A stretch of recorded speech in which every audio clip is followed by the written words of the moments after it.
Hey, everybody, and welcome back to another exciting episode of the Bod Squad, the show where we talk about streaming technology. This is episode 271, January 26, 2022.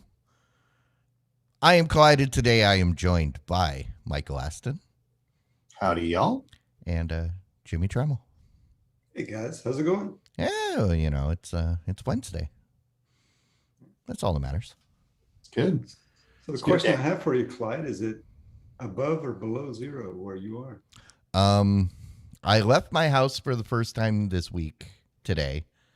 I went down the street. It's cold enough that I went down the street, got some food, and immediately went straight back home to get back inside. Let me see.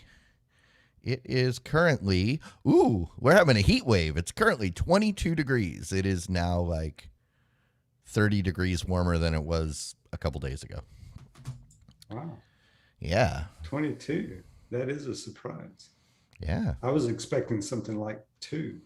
Well, it's been like -3 to -20 for the last forever.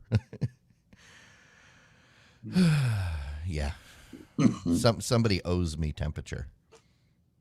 We've been running a deficit for way too long. I could give you some of mine. Yeah, send it up this way. Appreciate it. What about you guys? What's going on? It's going good. My still enjoying your vacation?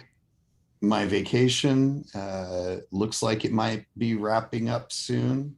But I'll probably have another couple of weeks. So okay.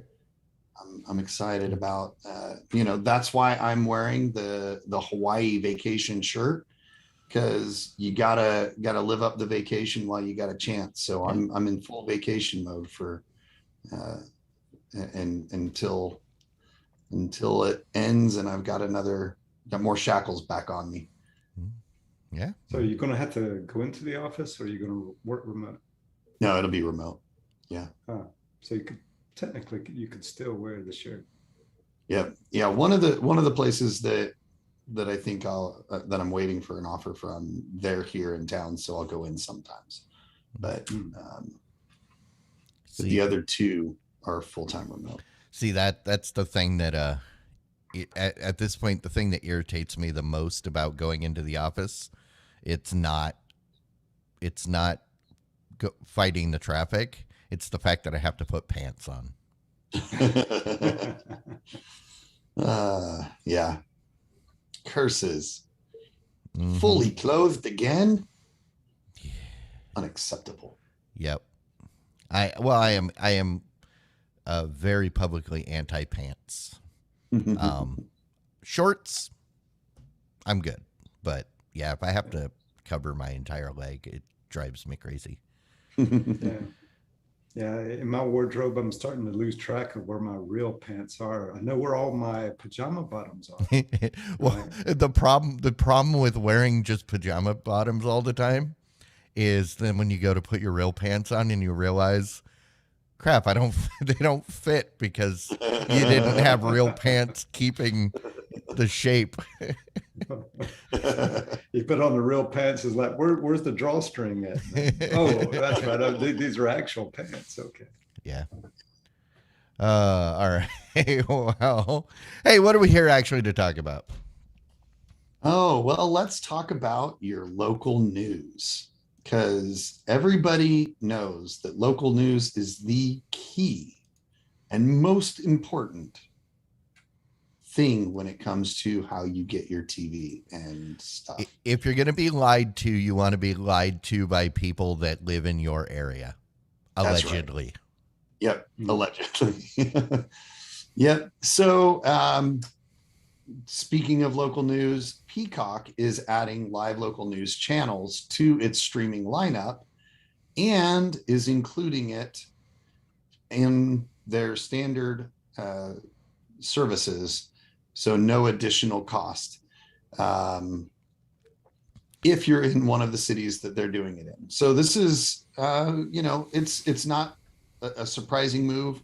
A lot of the other streaming providers are doing similar things. And so obviously, if you're going to stay competitive, you're going to have to start finding ways to add this. They'll be adding some NBC self-branded stuff, or they already have some NBC self-branded stuff and Sky and Telemundo, but this will add local news from 11 local NBC stations that are rolling out in this initial wave. So it's kind of giving them the ability to stand up against Amazon, where they've got free local news on their Fire TV devices, and I'm honestly surprised that it took this long, considering NBC owns Peacock and NBC has news affiliates in every market in the US. Yep. I mean, you already have it. It's not like Amazon or YouTube TV that already have news, but they don't own any news channels. So yeah, I mean, in some respects, that's probably easier though, because think about it from an Amazon perspective. They can find any source for news, any local news source, and find ones where they can sign a contract. And NBC has to work around the contracts that are already in place with these specific organizations, which are the NBC affiliates throughout the state, and so throughout the country. So there's probably already contracts in place, which is part of what's taken so long. But also, NBC has bargaining chips that Amazon doesn't. Amazon can't say, "Hey, you don't want to work with us? You don't have to be one of our affiliate anymore." How much do you like being an NBC News channel? Yeah. I think it's it's a matter of time, probably, for all major cities. Yeah, you'll see the rollout continue to all of the others, and that's probably the main reason it's only 11, right? Is probably just getting all of those contracts set up, and also probably around functionality and doing the rollout. But it is kind of cool that they're bringing it to the free tier as well, right? They're not cutting it out of that free tier, right? You have to pay. They should, because your local news is free to begin with. Yeah, it is. And people would not receive that well. Hey, you can watch your local news on Peacock, but you have to pay for it. No, thanks.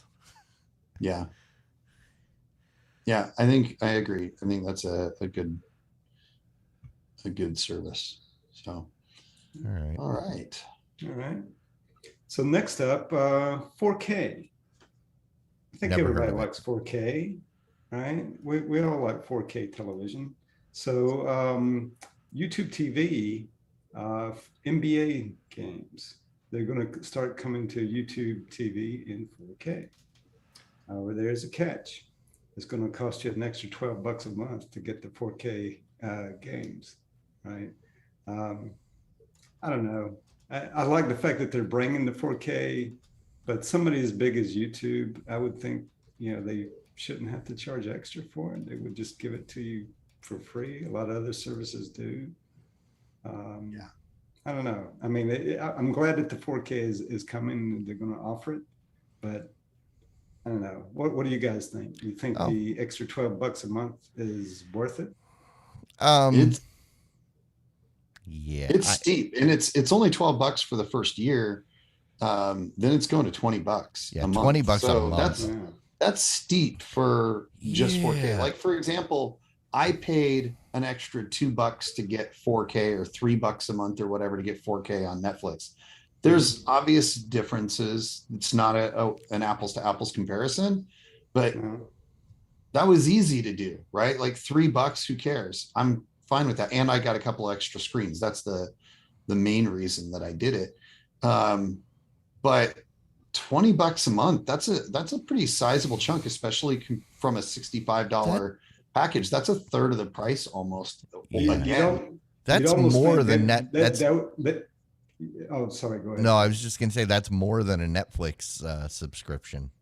Yeah, in total.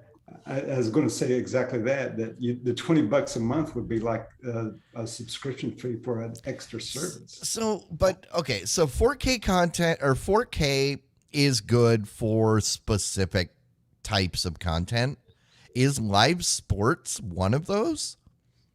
I think so, actually. Okay. I don't know. I don't watch basketball at all, so I can't really speak to basketball. But on football, it definitely can make a difference. The higher resolution means you can read the player's name when they catch the ball. It gives you insight into what's happening a little bit more effectively. I think it's worth it in football. Yeah, well, football, they're standing around 90% of the time.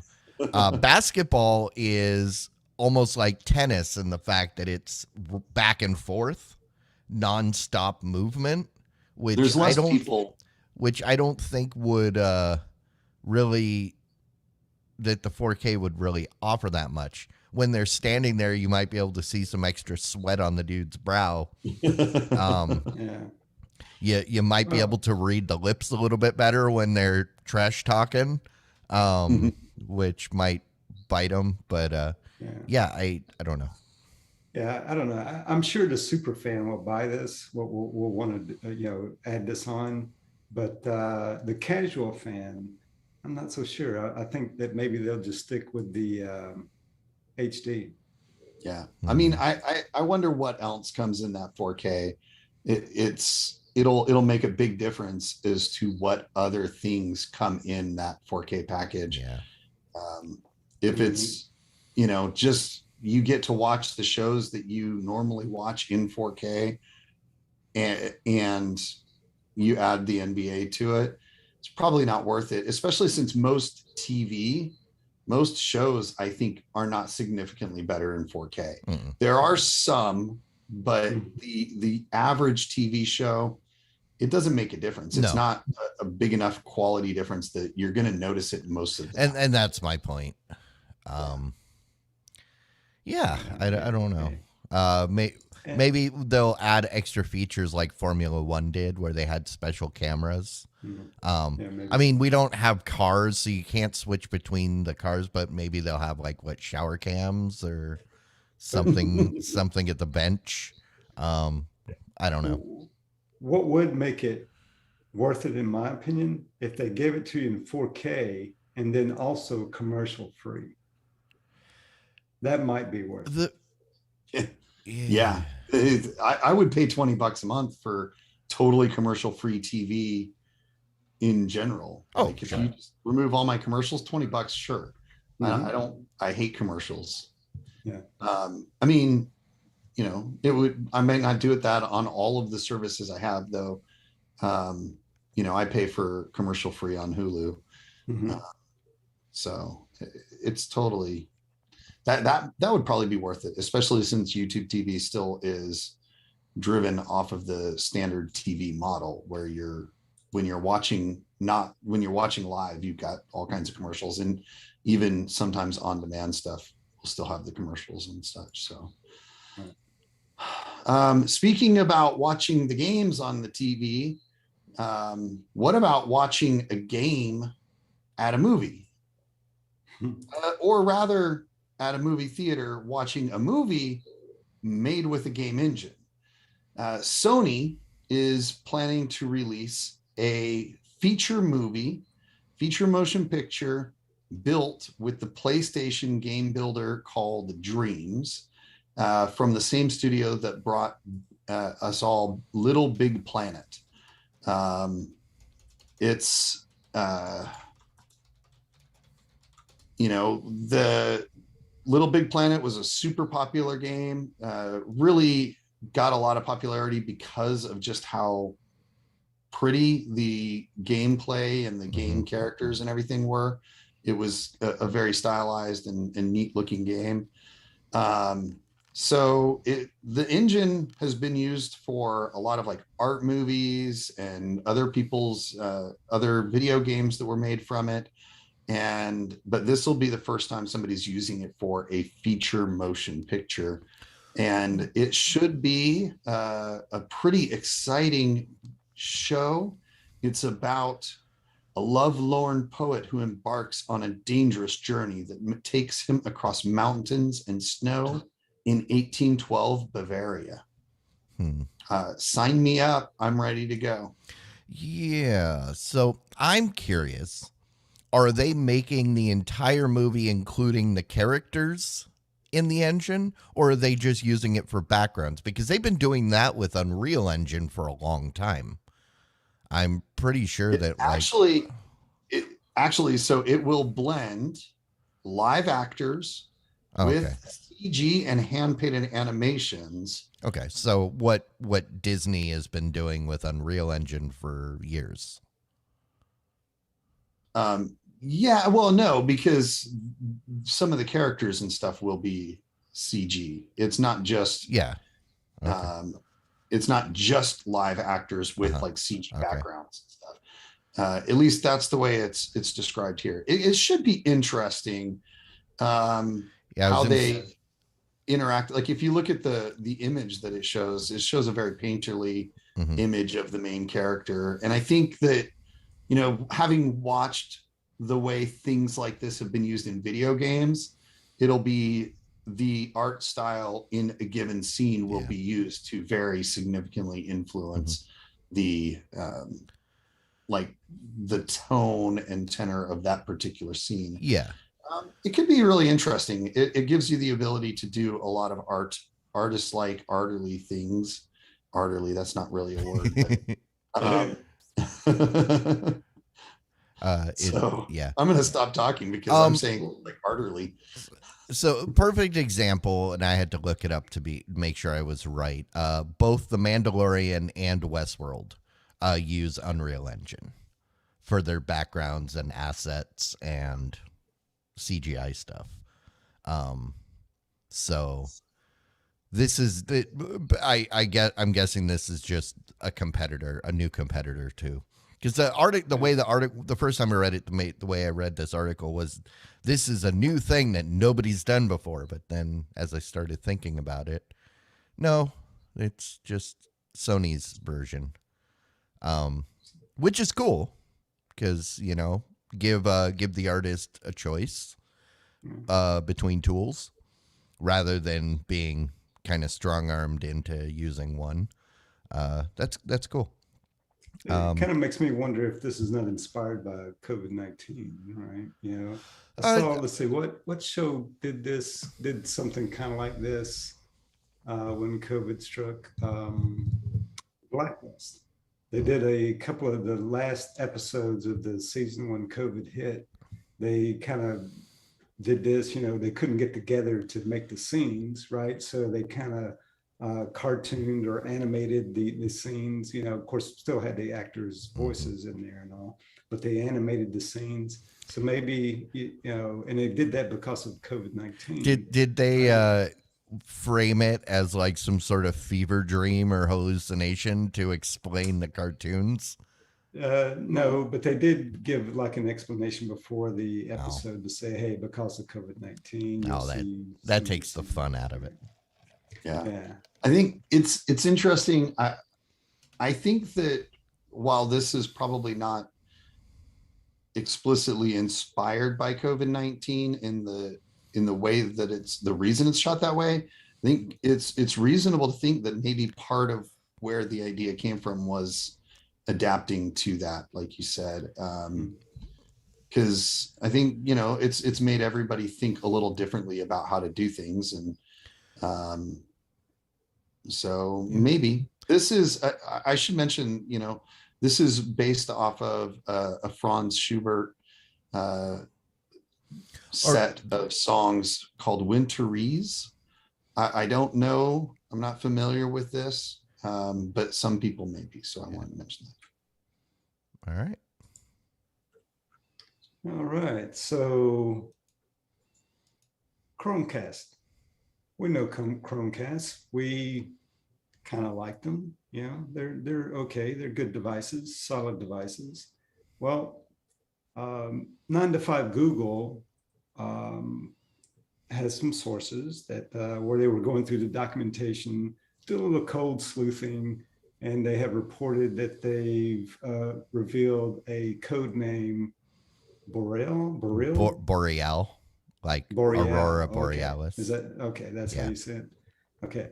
So anyway, that a new Chromecast is coming soon, coming later in 2022.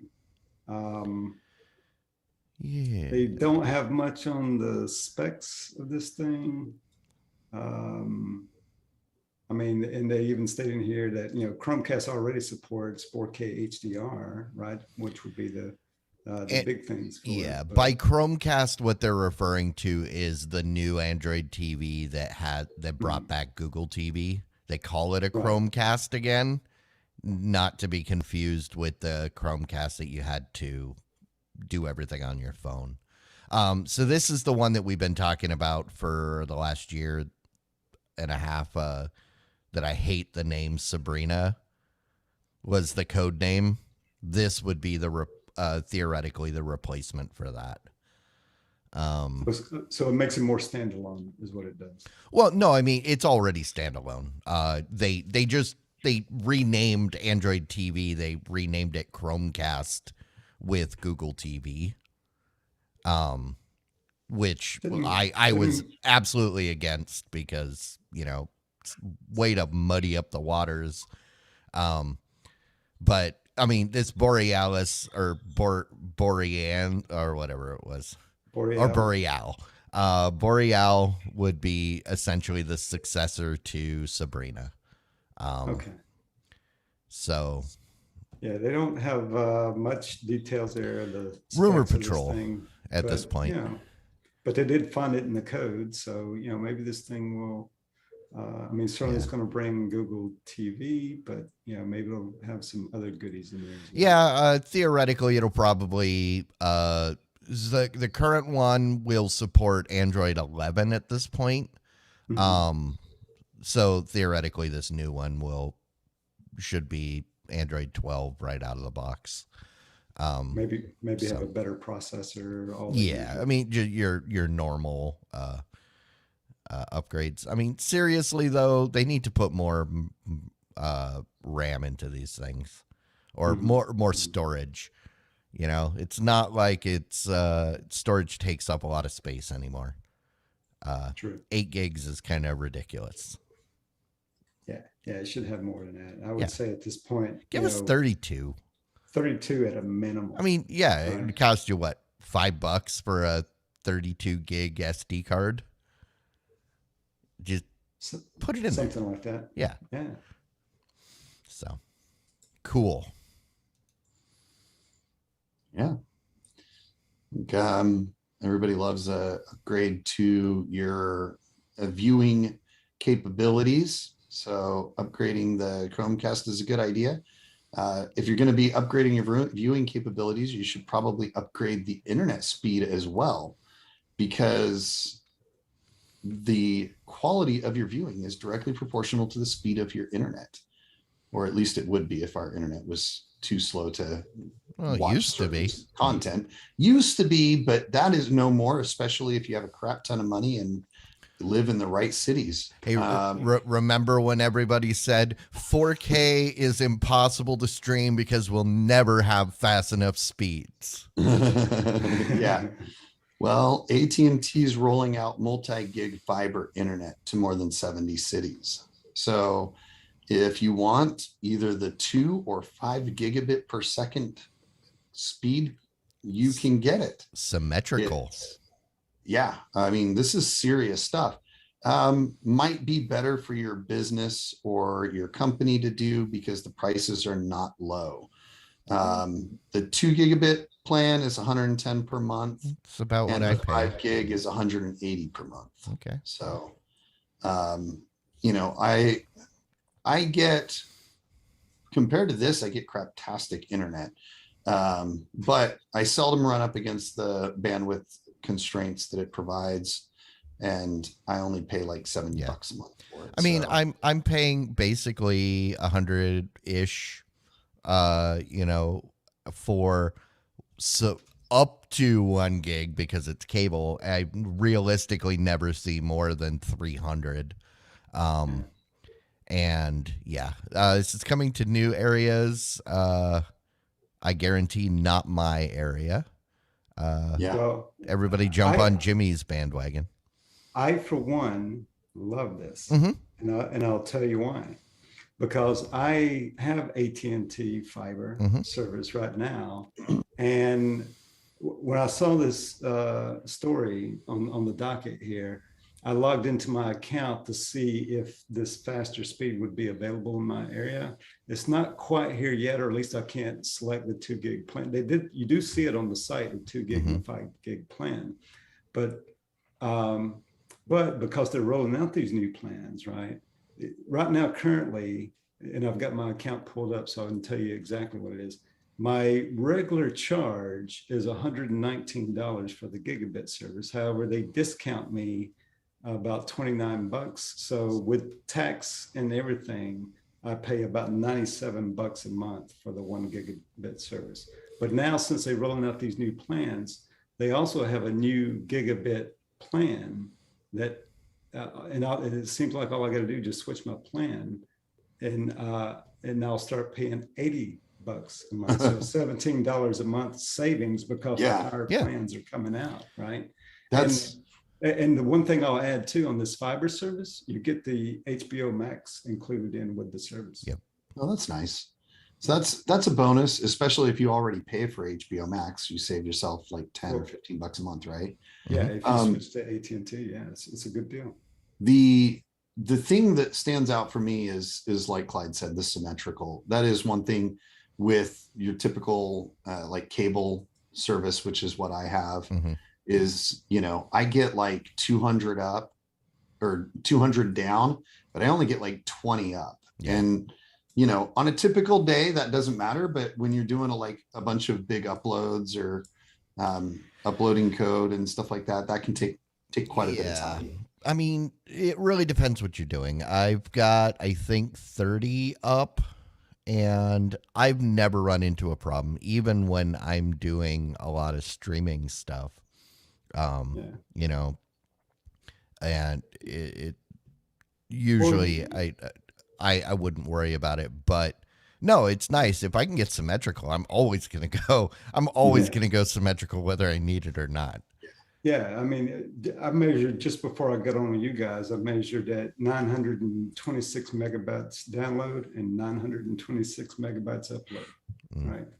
Yeah. So, typically, for just your average web surfing or streaming or something of that sort, right? You really don't use the upload all that much, but where you do use it is like when you're torrenting right now, the voice, right? Doing voice kind of things. Right? Yeah, I find like the most frustrating place for me is when I'm doing like web work and I've got to upload a whole bunch of images or something, and I'm working with an inefficient content management system where you have to upload them one at a time. And even if it's only waiting 20 seconds to upload a file, you still literally are waiting 20 seconds every time you click on every file. And it takes a really long time to do that. So that's a very, very annoying feature. Usually if you're doing a lot, I just hop onto a FTP server if I can, but it's not always an option. Depends on where you're hosting and stuff. So there are it's definitely a benefit to have symmetrical. So it's a plus. Very expensive for most consumer internet though. I would argue that it's not, because most consumers are paying about around $100 for much slower speeds. Maybe I would say I expect most consumers are paying between the $50 and $75 range for their internet. That on paper, but when you add in all the fees and everything else, they're paying like $100. But Maybe. yeah. All right. All right. All right. So YouTube is considering jumping in on the NFT bandwagon. So it seems like YouTube is going to be jumping in on this. Let's see, who is it? The CEO, Susan, how do you say her last name? Wozniak or was Wozniak. Wojcicki? Wojcicki, yeah, okay. However you say it. Anyway, that they're exploring how the creators might benefit from the digital collectibles, right? So they're looking into this. I guess everybody's getting in on this. I don't know. I mean, I kind of understand what NFTs are. I kind of get, the value in some in some ways how they're used, right? Especially when you're talking about digital art and that kind of thing. And I guess that's what they're going for here, obviously, right? But I don't know. I mean, I like YouTube as much as anybody, but would I buy a YouTube NFT? If anybody wants to buy an episode of the Bod Squad, just let me know. Name your price. We'll work it out. You can have it. I will give you the video. I will take down whatever was posted, wherever it was posted, and it's yours. I think this right here is the final indication that I am an old man and I am no longer relevant, because I hear this. I hear somebody say the word NFT and I physically get mad. It just irritates me, the idea. I think it's just pure stupidity. And I think that's the indication that I just need to move out into the mountains all alone, where everybody can stay the hell off my lawn. I completely agree, actually. I'm normally kind of an early adopter of things, but I need to sit down with somebody that's really into the NFTs and have them give me a good argument as to why it's useful. But for me, the idea of taking something that's digital and then making it unique is absolutely stupid, right? Like if I have a piece of art, how did I create it? Well, I created it in Photoshop. So what are you going to do? NFT that picture? Okay, well, what about that file that you used to create it? It's still there. You could theoretically just change one pixel. Now it's got a completely different hash, and you can sell it again. The idea of a piece of art that somebody created having value makes sense. They created it. It took them time. It can't be reproduced perfectly. Yep. Except, the painter could repaint it, but it would be different. And that's the best you can do with art. And so art, like physical art, truly makes sense to being valuable. But an NFT, like, I still don't understand where the true value comes. Now, I can see business type uses, having like contracts and things like that, that could be provable and trackable and tradable. But I don't see how NFTs really make sense. So I understand using the blockchain for verifying documents, evidence, that kind of stuff makes absolute sense. But for collecting, that's where I think it's just absolutely ridiculous. Because, like a painting, it's a physical thing. There's only physically one of them.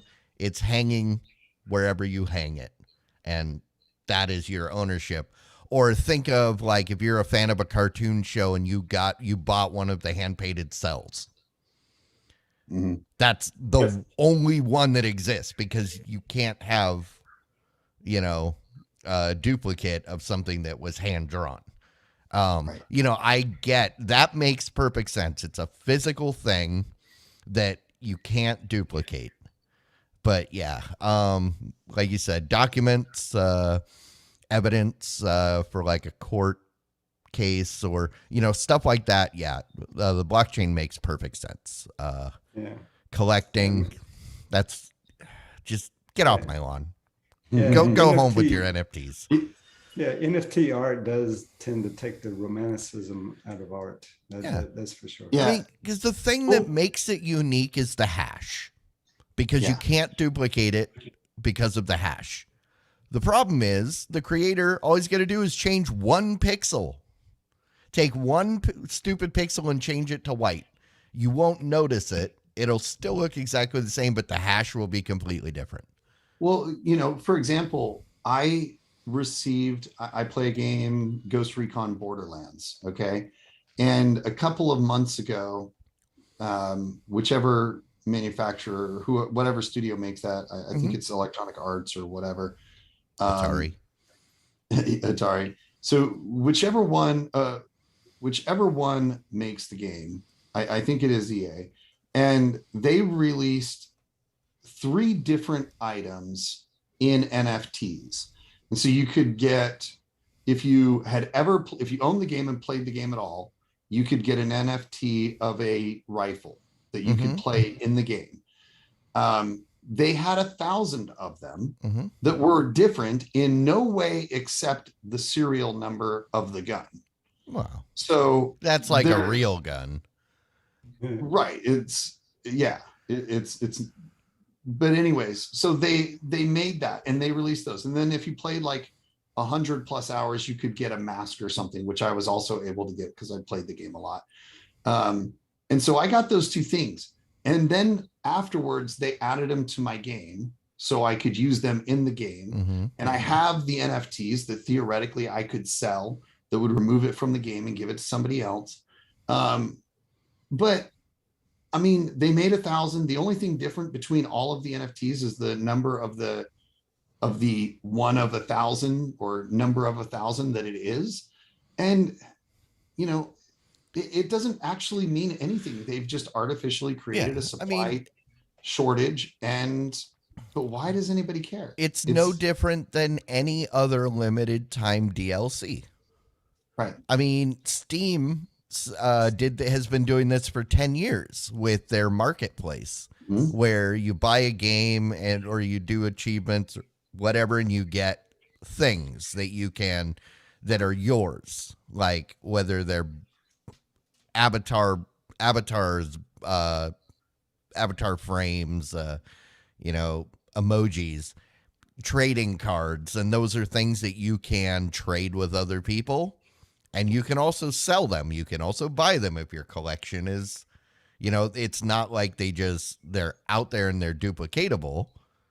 It's a thing that is in, whatever specific quantity dictated. And if you want it, you have to either trade it or buy it from somebody, like a baseball card. Same thing. It's digital. Have you ever heard anybody talking about them? Have you ever heard anybody talking about, Team Fortress 2, I'm only 2 cards away from a complete set? No. It's been 10 years. People don't care. You do see people that are pretty stoked about like their expensive custom. Oh, sure. Outfit, right? Like they paid $100 to get that limited time release of the outfit. People do get excited about that, but I mean, again, in the end, it doesn't really have any specific value beyond the fact that there's an artificial constraint on the availability of the product. And the product could theoretically be infinitely available. Well, I mean, certainly, I mean, there are cases, there are use cases where I see NFTs being valuable. And maybe it would be something that you might want to look into getting. For example, the example I always like to use is like, think of when the Beatles first played on the Ed Sullivan Show. So if you made a frame of that appearance, an NFT, that could potentially be a valuable NFT. Now, are you talking the fit of the physical tape that like they filmed it on? or yeah, you make a NFT of the frame of the appearance, right? And you sell them, each frame as an NFT. And so you could own a frame of that original appearance of the Beatles. Now that might be art that might be valuable in the form of an NFT, but I just don't see the same value for a YouTube video. Well, but see, I mean, I go with Clyde on this one on the same thing, that I think that owning that actual physically cut piece of film, yes, and owning the cell of film would be worth something. absolutely. I think a digital replication Screenshot is not worth anything, because that's a purely artificial limit on it. If they digitized it and made it an NFT, they could make 1 million of them or one of them. That's a choice that they're making. They're constraining it. And there's nothing that actually stops it from being done again in the future, other than the fact that they're saying they won't. The thing that anytime I think of these NFTs, the thing that instantly springs to mind are those limited coins you always hear. It was only minted 1,500 of them by the Denver Mint. Okay.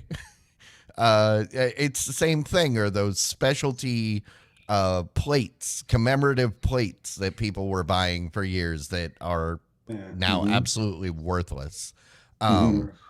It's an investment. Beanie Babies. Except Beanie Babies, they did do limited editions where there were only so many, and how much are those worth? See, that's the thing, is that what you're saying, like, this still goes back to that difference of physical versus exactly. And that's the benefit of all those things that I think are stupid. They're still better than the NFTs because you have a physical thing. At least if you bought a worthless, like a stupid silver coin that had really no significance, it's still a silver coin. I can still trade it or melt it down and make something else. Beanie Babies, I can still burn them to keep my house warm when the power is out. I can't burn NFTs. And I mean, if the power's out, I can't even enjoy my NFTs because they're all digital. I don't. But you'd be able to sit on the couch in the dark and look at that piece of celluloid from that TV show that you like with a flashlight. Right. Projected on the wall. You know? I mean, I have a couple of frames from some of the Star Wars movies that I got in card packs where they were inserts.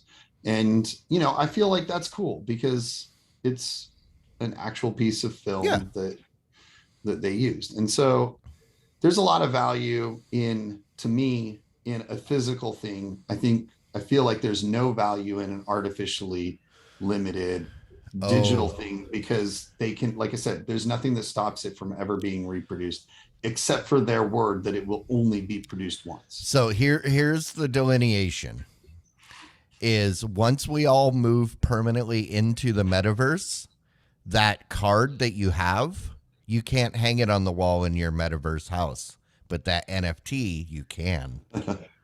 Of course, everybody else in your neighborhood will have the same NFT on their wall, but it doesn't matter. Yeah. Unfortunately, we don't have the story about that metaverse, but we'll talk about it later. In the here and now, we're going to talk about Intelli Dash Pro being an easy way to get CarPlay in older vehicles. So, what is CarPlay? So, do you know what CarPlay is? Apple's version of Android Auto. Okay, so Android Auto is similar, but it's not the same. So basically, this device, so like if you don't have a touch screen or smartphone enabled radio in your car, how do you make your Apple phone or Android device work in your car? Yeah. Well, Intelli Dash Pro. Intelli Dash, huh? Like Intellivision Dash. from the 80s? Yes, that's what I think.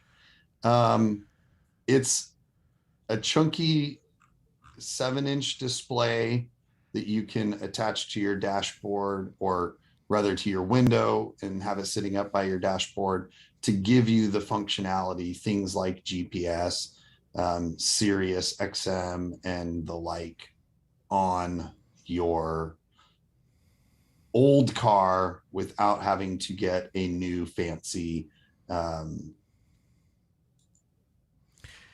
player put in radio. So essentially what this thing is it's basically they brought back the GPS, remember the dash mounted GPS that everybody used to have, except it has your apps on it. You know probably more than anybody how much I like a physical device for dedicated to stuff. Yet this is stupid. Because if you have a smartphone, you're using this to connect your smartphone to your car, but you can connect your smartphone directly to your car using the same function that this provides. Because if you read this article, it goes through about how, it gives you, you go into the 3.5 millimeter in or FM modulator, but then you still got to connect your phone to this, and you just do like I do. I've got that IoT phone thing that sits. I usually take one with me when I'm traveling, and I throw it in the rental car, and just use your phone. Yeah, and honestly, your phone screen is probably pretty close to this big, 7 inches. Most of the phones are bumping up around 6.5 inches now anyways. And I just went through this. So for the winter, I've been driving the Nissan Maxima, mainly because I need to figure out what's wrong with it before my daughter starts driving it full time. I need to put some miles on it. And also, I didn't feel like changing out my summer tires on my Veloster, and I'm not trying to drive that thing and put myself into the lake. That Maxima doesn't have an aux in. It doesn't have anyway. So I had to buy a FM modulator, which was $20. It does exactly what this thing claims to be able to do. This thing costs $400. Yeah. $400. That's the thing to me. Most of the cars that you need this for cost $400. I mean, the thing is, the only reason I spent the $20 on the FM modulator that is kind of terrible was because due to supply chain shortages, I would normally just buy a $100 head unit that's got Bluetooth built in. See, that's what I was going to say is I spent like $130 plus a $50 install fee to get a new unit put in my wife's van. Yeah. That did all of the, because we got it when the hands-free rule came out. So it gave us all the functionality for hands-free plus, connecting to your phone. And then I just put the phone on, like you said, on a mount to where it puts it in a place where you can see it. And you've got your GPS and navigation and all that kind of stuff right there. And that cost less than $200 for the whole thing. As opposed to $400 for this. And like I said, any car that doesn't have this functionality is an old car. Most people that are driving that kind of vehicle are either going to upgrade the head unit or get a new car by the time you. The only time it's worth not messing with the head unit is if it's a touch screen, because they typically integrate the car controls into that touchscreen, so you can't replace it easily. But the thing is, if you have a touchscreen in your you may not have CarPlay or Android Auto, but you still have an aux in. Yep. You don't need this. Anything that requires this, spend $100 and get a good Kenwood or a JVC with Bluetooth. Hell, in my Nissan pickup, I bought a $14 dual unit. It literally cost me $14. The audio level isn't great, but it's got Bluetooth. It cost me less than the FM modulator, which, to Wabbit's point in the chat, yes, the FM modulators are terrible, but I can't get a radio right now that is decent. And this car is too complicated to have to do it multiple times. So it's buying me time until I can get a decent radio for $100. No, do not spend $400 on this thing. This is stupid. And it literally looks like they just repurposed the old Garmin units that aren't selling anymore. It does really look like that. I agree with you on that. I'm sure the Intelli Dash will make hundreds of dollars. Yeah, they made exactly $400 on the one unit they sold to some poor grandma that didn't know what she was getting swindled into. Yeah, don't buy this. And I kind of want to scold Engadget for even there, because this is kind of a recommendation if you read it. He does say there are downsides, but he says it's mostly good, and no, this is clearly a person that drives a nice new car that already does all of these things. No, he says right there. What about grandma? It's a 2012 Scion IM. Okay, you're driving a Scion IM. That right there tells me that you have no taste and should not be writing about tech. I'm just really surprised that in 2012 he got a car that didn't have Bluetooth. And maybe that's not the point. Maybe he does have Bluetooth. He just wants CarPlay or Android Auto. But yeah, just get a new deck. It's way cheaper. Yeah. You can get a new deck and have it installed at Best Buy for way less money, and it'll do the job as well, at least almost certainly better. Yep. So, all right. Enough. Right. I know Clyde added that just so that he could. No, I actually didn't put that in there, but I was kind of, I was kind of, Mike or Matt knows what they got. He intentionally put stuff in there to set me off. Nicely done, Matt. Yeah. All right. So Google Assistant. So next story is talking about the guys over at Google on their Google Assistants. They are going to program the word, when you want it to stop talking, rather than having to use the hey G word. Now you can simply just say stop. So you don't even have to say the hey G word. Just you didn't have to before. It'll stop. You didn't have to before. The issue was before it wasn't necessarily listening while it was talking. So if I asked it, what is the weather? And it goes into a full 15-minute spiel about, everything, and I don't want to hear everything. Now it's actually listening while you talk and while it talks so that you can interrupt it. Yeah. Clyde, since you don't use Google Assistant, you haven't experienced this, but we talked about this last week or the week before, how my phone, for example, I thought it was Bixby just because my assumption would be that Bixby would be what sucks the most. But Clyde indicated that it wasn't, that it was the Google Assistant, and he is right. My Google Assistant just has been answering all the time, just like almost no conversation, definitely not saying anything remotely like, hey, G.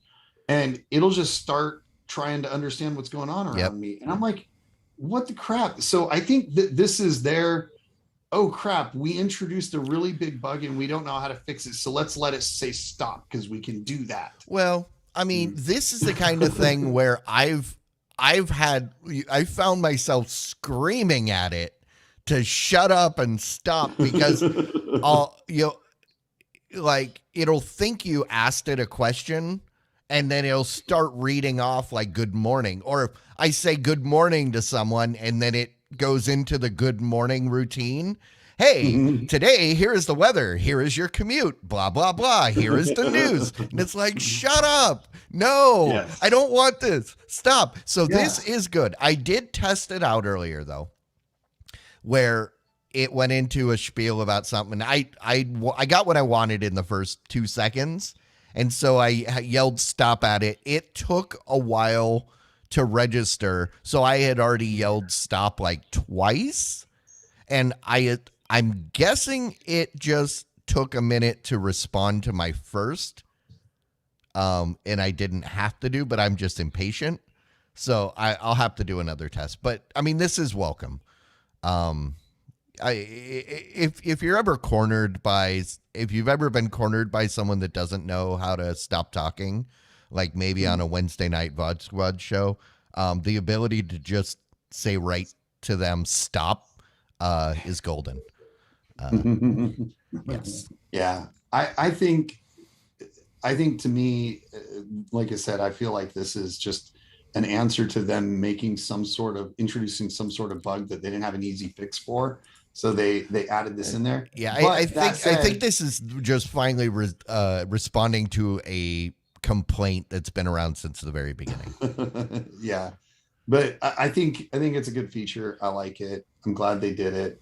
I very seldom use Google Assistant because it's on my phone, but I use the Echo everywhere in my house.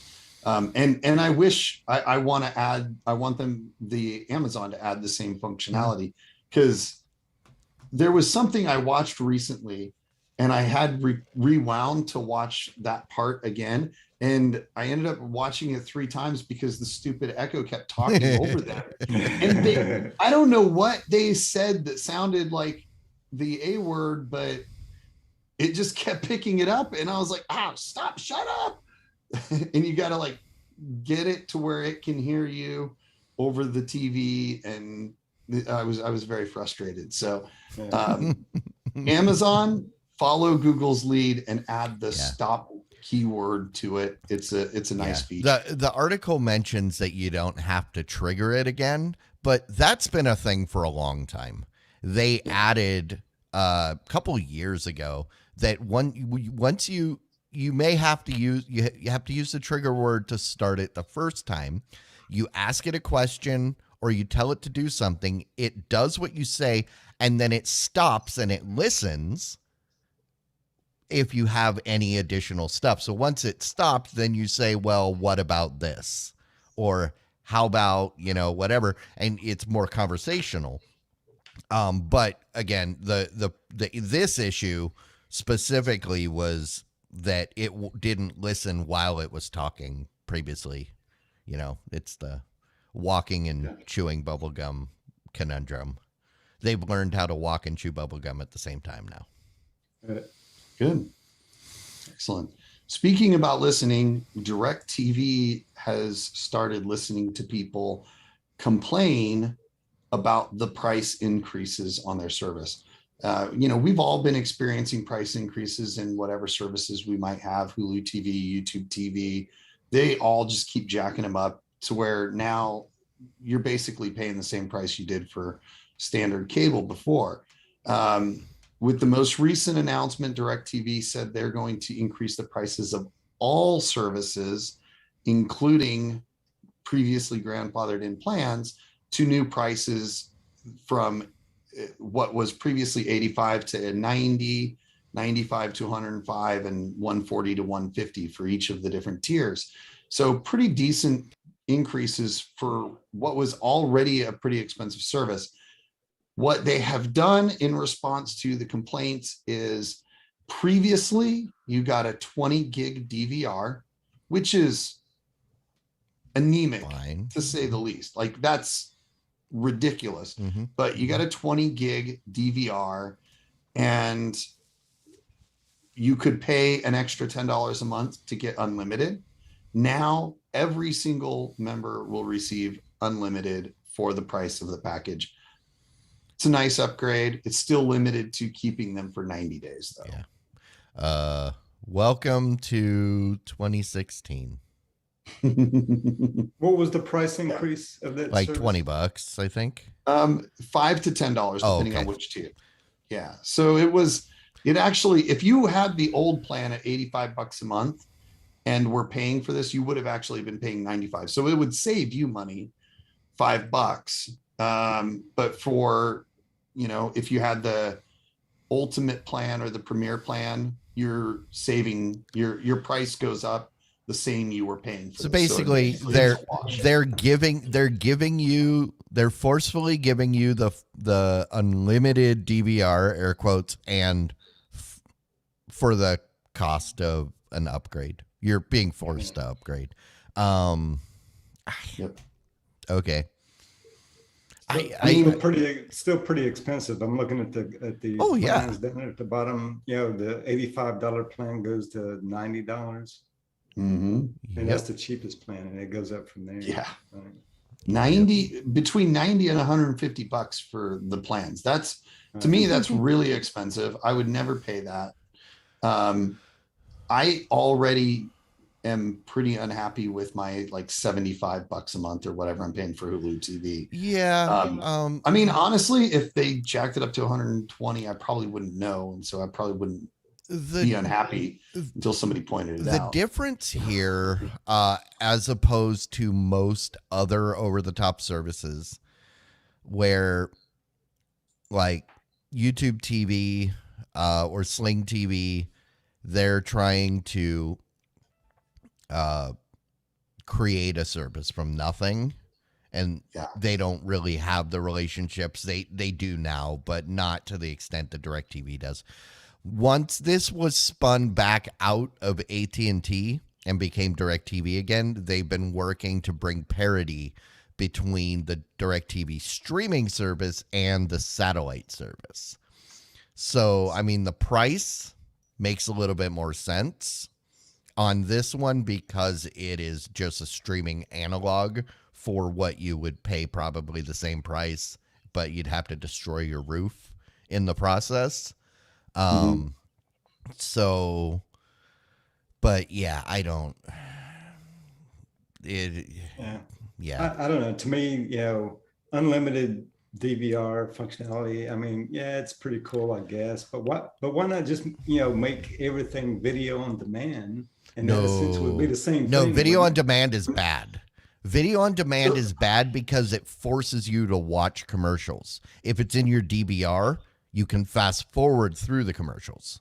So then you do like Hulu and just pay an extra $5 a month. Yeah, YouTube TV, Stream TV, or DirecTV, you can't get no ads because this is live TV.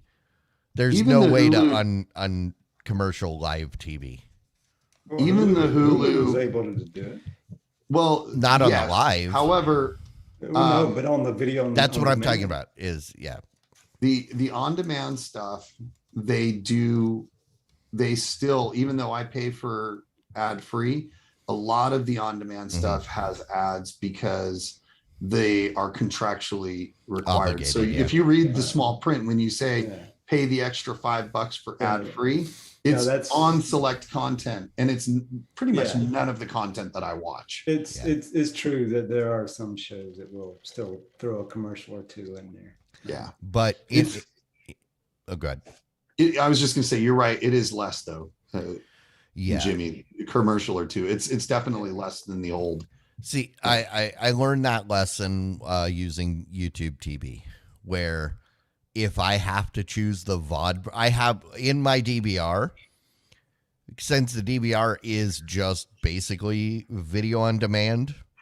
It's not an actual recording that is stored in my space. I can go in and I can choose which version of the show I want to watch. And it'll have all of the different times it aired, and then usually a VOD version directly from the provider. Never, ever choose that VOD version unless you absolutely have to, because then you're sitting through like 23 commercials and it's painful. But the lesson I learned from YouTube TV is unlimited DVR means absolutely nothing if you can't find anything to DVR. See, Paramount, to me, Paramount Plus does it right. You know, I pay for Paramount Plus, and it's like one of my favorite shows is Survivor. Yeah. Now, I don't watch it live, although I could. Yeah. I could watch it streaming live, but I don't ever want to, because I'm like you, Clyde. I don't like to see the commercials. And the next day, Survivor is in my queue, and it has no commercials. Right? Yeah. I watch it video on demand with no commercials. That's the way to do The it. difference is that's their content. Yeah. Whereas DirecTV or YouTube TV, they're airing somebody else's content. So they can't contractually take your money and get rid of the ads. Because the difference, the thing is that with Paramount, you pay for your membership. They get the money from the membership rather than the ads. Whereas Hulu, you pay for your Hulu membership.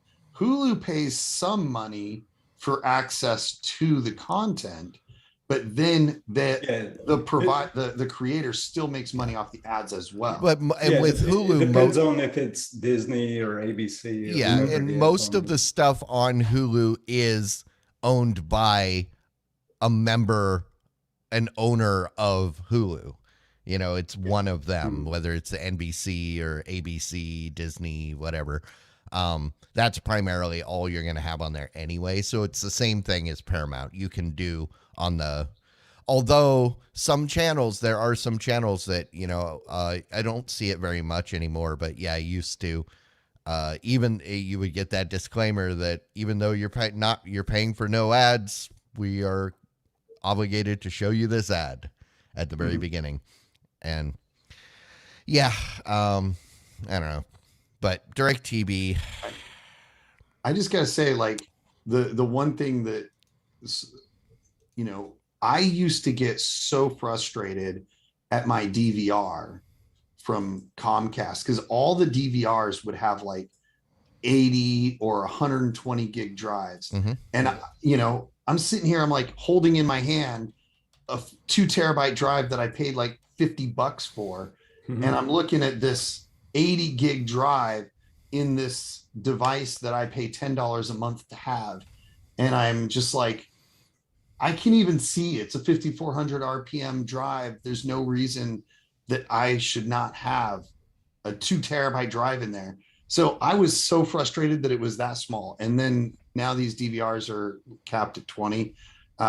It's a no brainer. They should be doing this.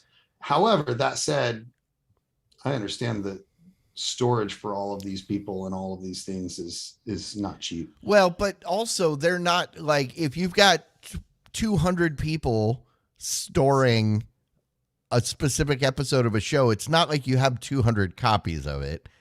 No, they all have access to the same one.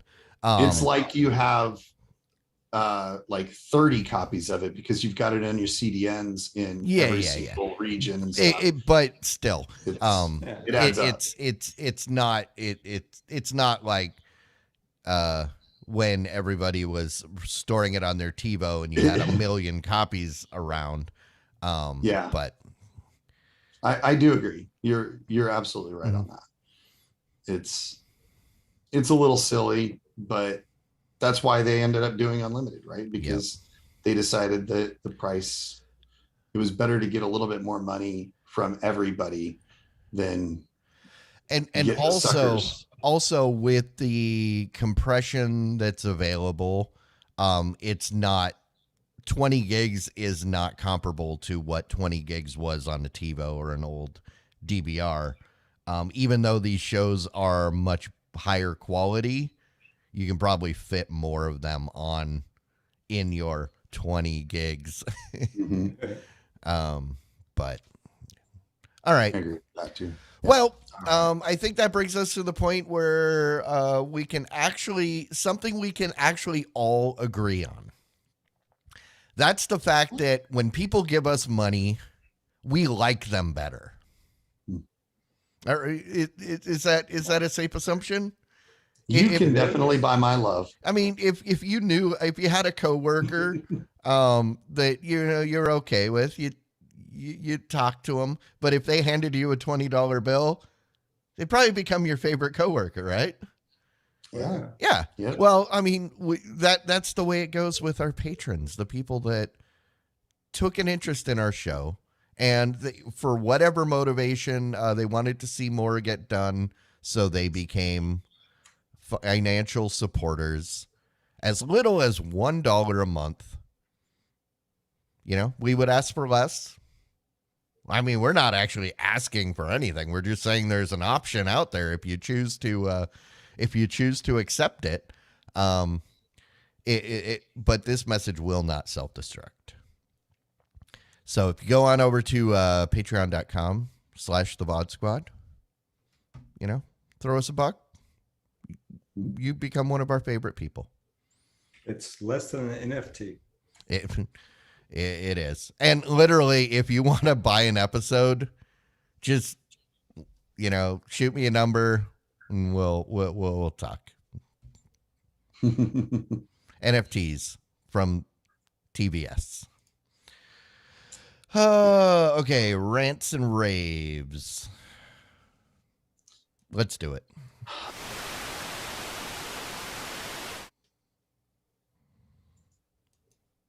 All right, rants, raves. Who wants to go? Who's got something? Anybody? Bueller?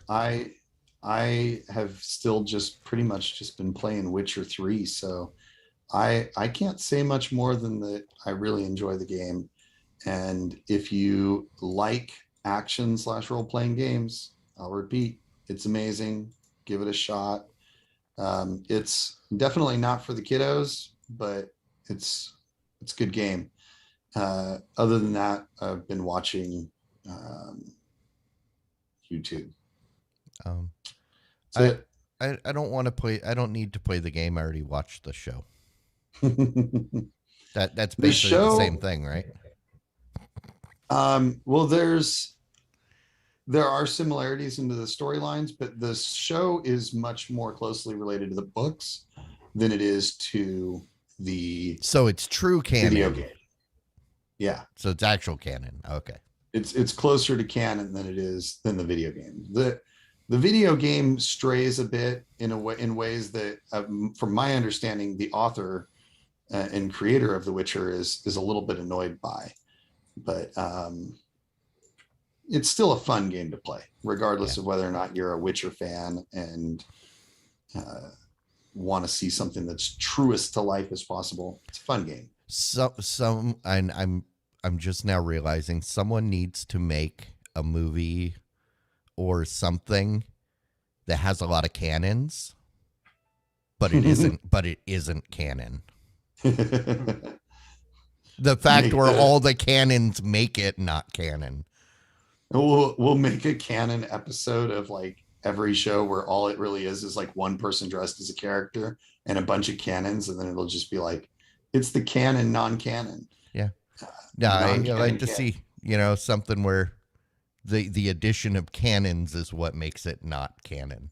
You really should have saved that one and then made your fanfic of everything. Well, I'm working on my VOD Squad I'm working on my VOD Squad fanfic. I wanted to brainstorm, see if we can work some cannons in. I like it. It's a good idea. All right. Jimmy, what you got?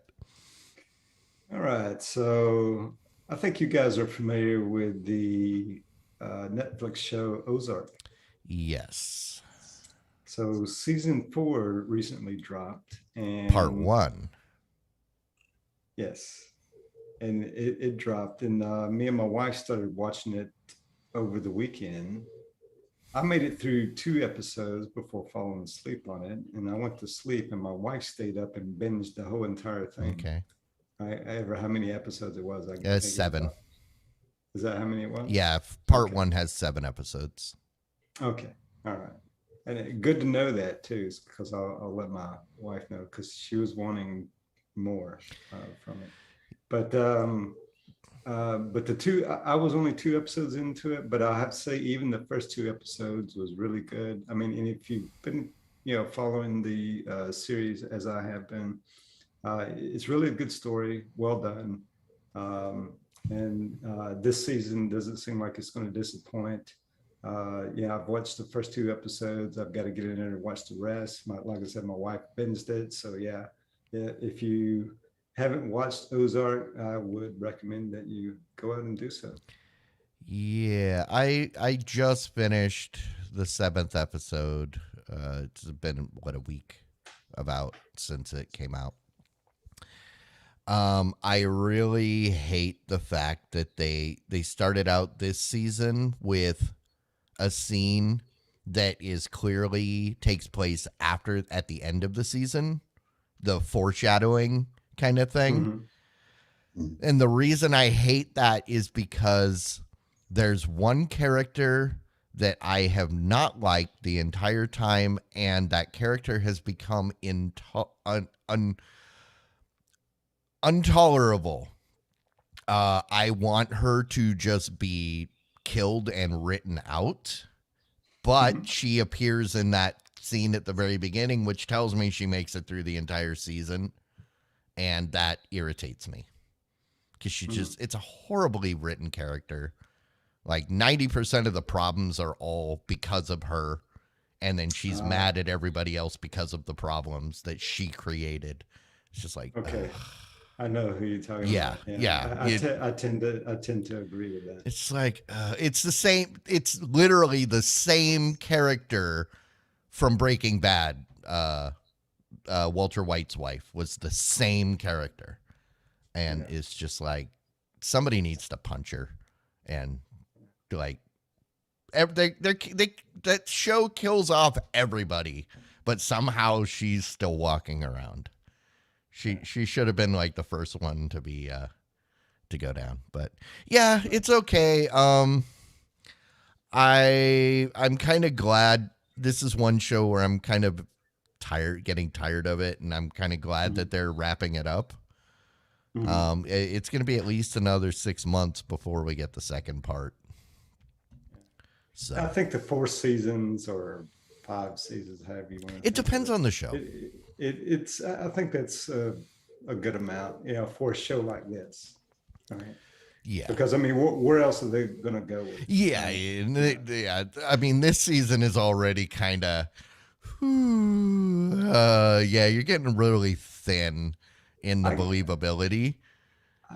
I was thinking that maybe the end of last season might have been the end of it, right? When it first ended, right? And then but then they came back with this season like, oh, okay, all right, this is good. This should be entertaining as well, right? Yeah. But yeah, I mean, it's just the whole setup of the story, right? I mean, there's not much else they can. Yeah, that first season was in that uncanny valley of okay. I don't have to suspend too much disbelief. I could see how this could work. Right. This season, they're into full-on fantasy of what? This makes absolutely no sense. And yeah, that definitely, there's no way that any of this is, whatever. But yeah, I have been, on the other hand, I've been watching a new show called Peacemaker. Have you seen anything about Peacemaker? Is that the one on HBO? Yeah, it picks up immediately following the latest Suicide Squad movie, which I didn't watch, but it doesn't matter because they showed that scene from the movie that leads to the TV show at the beginning of the TV show. So I felt caught up. I saw enough. It's okay. It's no Doom Patrol. Is that the one with John Cena? John Cena. Yeah. Okay. I will say he is funnier than I expected. Mm-hmm. The show is kind of, I think it's got potential. It may be reimagined in the second season that really makes it take off, kind of like Parks and Rec. Yeah. Are they dropping an episode a week? Is that Yeah, how they are. Okay. Which is kind of painful. So you might want to just wait. It's kind of like I would refer to this as kind of DC's Agent of Shield. It's kind of that kind of show. Oh, And do they reference other DC oh yeah. characters Oh, in the there show? was one whole thing about he goes on this whole rant about Aquaman banging fish, which I thought was great. But that was actually pretty funny. Cuz he was mad because people don't consider him a superhero. Yet Aquaman's out there swimming around banging fish and everybody knows his name. Sorry, Charlie. Only the best tuna can be a Starcast. So it's got that, it's kind of got that self-aware over the topness of Doom Patrol and Harley Quinn, but much more subdued. Mm-hmm. Yeah, like I said, it's not as good as Doom Patrol, but it's still decent. I think it's better than any of the Marvel shows on Netflix. I'm not watching any of the current Marvel shows, so I can't comment on those. So on Disney Plus, so yeah, On check it Netflix out. or Disney Plus, you're talking about. Oh, I was saying I didn't like any of the Marvel shows on Netflix, and I haven't watched any of the ones on Disney Plus, so I can't comment on them because I haven't watched them. Yeah, There's some good ones. yeah. The ones on the Marvel on the shows on Netflix, I like some of them were pretty good. Daredevil was pretty good, I thought. I fell off of that very fast. What was surprising to me, they made the one show where they brought all of them together. What they call it, the Defenders. Oh, and I actually thought that was pretty good. I thought the Defenders was probably the best one of all of them. You know, putting them all together like that. Right? Yeah. I saw the DC version of that on CW called The Legends of Tomorrow, which was like that but time travel-y. Where I got like 2 episodes into that and I was like, this is terrible. That got better for a while, but I've only watched like the first 2 seasons or season and a half. I liked all of the Netflix ones, honestly. I guess I'm probably just easy to satisfy. Oh no, I mean it's just they weren't for me.